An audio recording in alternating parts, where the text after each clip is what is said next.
শীতের দুপুরে favourite menu ফুলকপি পনির পোস্ত।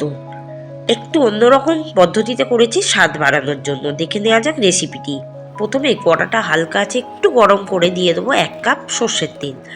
তেলটা ভালো মতো গরম হয়ে গেলে দিয়ে দেবো একদম ছোট ছোট করে কাটা ফুলকপি। আপনারা চাইলে ফুলকপিটা একটু আগে থেকে ভাপিয়েও নিতে পারেন। ফুলকপিটা খুব ভালো করে ভাজতে হবে।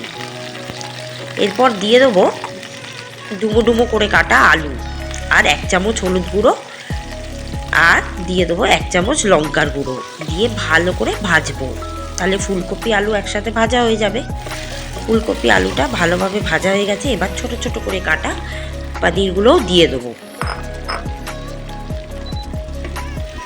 দিয়ে এবার ভালো করে ভাজতে থাকবো।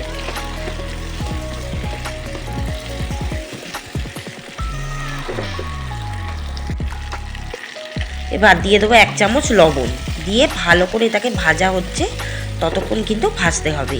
এবার কিছু মশলা আমি বেটে দেবো।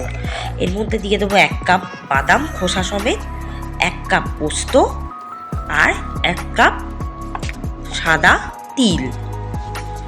দেখুন ড্রাইভাবে প্রথমে ব্লেন্ড করে নিয়েছি। তারপর 3টে শুকনো লঙ্কা আর 1/2 কাপ দুধ দিয়ে বেটে নেবো। তাহলে শিলের থেকেও কিন্তু মিক্সারে ভালোভাবে বাটা যাবে এই পোস্ত। এদিকে কিন্তু আমার পনির আলু ফুলকপি ভাজা হয়ে গেছে। এবার দিয়ে দেবো 1 চামচ চিনি, একটু স্বাদটাকে ব্যালেন্স করার জন্য। এবারে ওই পোস্ত বাটাটা দিয়ে ভালো করে কষবো। যতক্ষণ না তেল না ছাড়ছে ততক্ষণ কিন্তু কষতে হবে, আঁচটাকে একদম কমিয়ে দিয়ে। খুব ভালোভাবে এটাকে কষতে হবে। দেখুন তেল ছাড়ছে। এবার দিয়ে দেবো 1/2 কাপ দুধ। যে বাটিতে মশলা করেছি সেই বাটিটি ধুয়ে দিয়ে 1/2 কাপ দুধটা আমি দিয়ে দিলাম। দিয়ে 1 চামচ লবণ ব্যবহার করে 15 মিনিট ঢাকা দিয়ে রাখবো।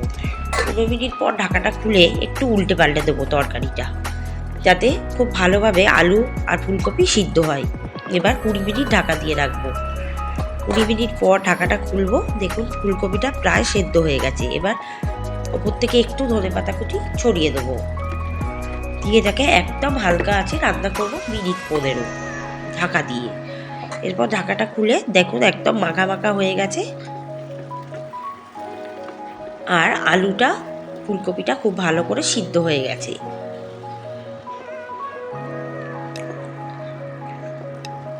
এবারে একটু নাড়াচাড়া করে হালকা আঁচে এটাকে বেশ কিছুক্ষণ নাড়াচাড়া করবো, তাহলে এর কিন্তু স্বাদ বাড়বে।